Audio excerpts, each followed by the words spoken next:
Hello everyone, Silent K here, and we have a few more cards to look at. But before that, I want to do a quick re-review of one of the cards we looked at last episode.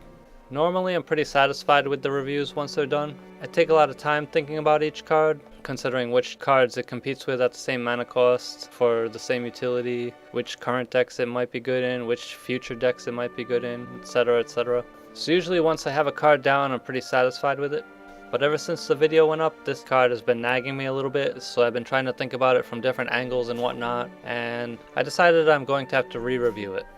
So once again, Valkyrie General, 6 mana 3/3, Fanfare, give an allied follower +3/+3 and Rush. So I was looking down on this card before because it requires a follower on board, and it's more of a late game control card, and typically you don't want buffs for late game control cards because you can't be assured you'll have followers. And without being able to use the buff, the card ends up being useless. But I've been thinking about it a little more, and yes, it does require a follower on board, so that is a negative point. But +3/+3 and Rush is basically a free evolution. And Havencraft does have some very powerful evolutions, including Priest of the Cudgel and Sledgehammer, both of which are very important removal tools. So you really want to save your evolution points for those cards. So on those turns where you have like a 4/4 tiger on the board that's not ready to attack yet, and your opponent has a dangerous minion, and you're forced to use an evolution point on the tiger to remove it, those are always inefficient plays. So this guy comes in around turn 6, and he basically gives a free evolution to a follower that's on the board. Usually something that came from an amulet, and that leaves you with a lot of options. You can either give the buff to the minion from the amulet and attack with that and leave it at that, or you can give the buff to that minion, attack with that minion, and then evolve this card and attack something else. Or you can give the buff to something that's already prepared to attack, and then you can do a lot of extra damage with it. It does offer a lot of flexibility, and even though I compared it with Garuda in the last video, it probably doesn't fit in the same type of deck as Garuda. Garuda is more for the storm deck, doing a lot of face damage. This one's more for controlling the board. So overall I'm going to give it a +1, which is a drastic change from the -1 it had in the last video. Alright, moving on to the new cards. For Bloodcraft we have Urias, Levin Duke. 2 mana 1/3, whenever an enemy follower comes into play, deal 1 damage to the enemy leader. For an aggressive card, this card has a lot of competition in the 2 slot. It has to compete with faster cards like Bloodwolf and strong utility cards like Vania. The stat line isn't very aggressive, but if you play it on curve, it's likely to at least do 1 damage. Since even going second, the first player is only likely to have a 2/2 on the board. This probably won't fit into a regular aggressive deck, but a more hyper-aggressive deck might swap out something suicidal like Blood-Fed Flowerbed for this card. Hard to say. It's not a particularly bad card, but it does have a lot of competition, so overall score is 0. Another one for Bloodcraft, Executioner's Axe, 1 mana spell, give an allied follower Rush, enhance 4, then give it +2/+2. So the 1 mana version of the spell is alright for slower decks. It's kind of like evolving without giving the +2/+2. So you can hopefully remove something and leave your minion on the board. It would be good for like a Bane follower like Righteous Devil. The 4 mana version that gives +2/+2 and is basically just like an evolution is a bit expensive for the effect, but it does offer some flexibility. This definitely wouldn't be used in an aggro deck.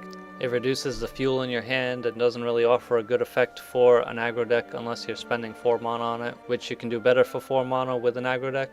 So overall it's a fairly underwhelming card, but it's not completely terrible, so overall 0. For Dragoncraft, Aoife, Werven Rider, 3 mana 2/1, can't be attacked, enhance 7, gain +2/+2 and Storm.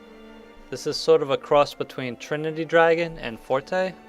It fits into the aggressive can't be attacked aggro decks.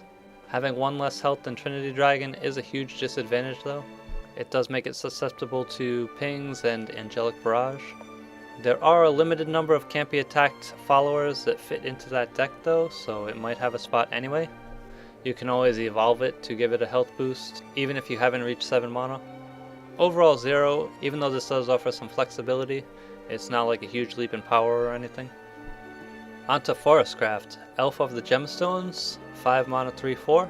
Whenever another allied follower comes into play, give it Rush. This is basically like a worse version of Cursed General. This doesn't really have any combo potential. You can play a few fairies with it or other cheap cards and get some pings with it, but it doesn't really synergize with any particular card. and isn't nearly as big of a threat as Cursed General can be, especially if Cursed General is put into ambush. This might give you a couple pings if comboed in the late game, and then it's just going to be removed immediately. Not a very strong card.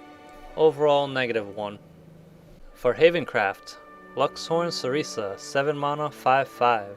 Rush, cannot receive more than 3 damage at a time. One of the biggest things going for this card is that Haven doesn't have any fast 7-drops.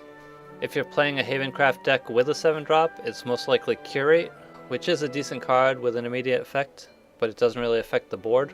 With this, you can most likely remove something from the board and keep it around. Also, when you evolve this, it becomes twice as difficult to remove for the opponent, barring hard removal.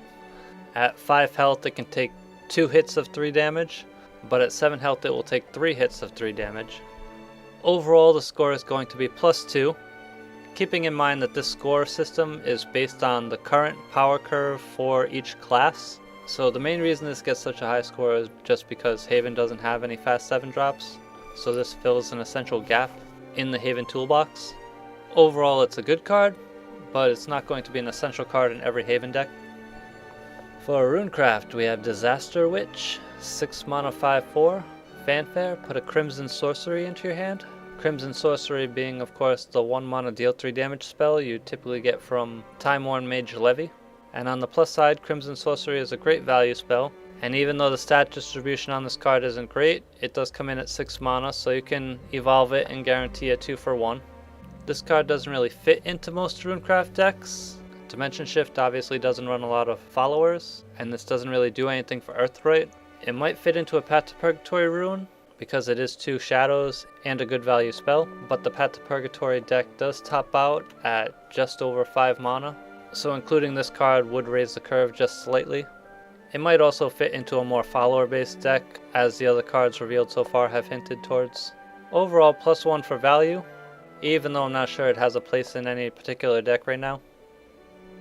Next up for Shadowcraft, we have Balor, 6 mana, 3/6. Bane, last words, deal 3 damage to all enemy followers. This card has some extremely powerful effects, and it synergizes with Nephthys. Overall, +3, an extremely potent card that pretty much any non-aggro Shadowcraft deck will be running. And finally, for Swordcraft, Albert, Levin Saber, 5 mana, 3/5, Storm. You can completely disregard the enhanced effect, as if Sword needed more Storm followers for 5 mana or less, right? This card is Imp Lancer in a class that already had twice as many Storm followers, if not more, for 5 mana or less. Overall, +2.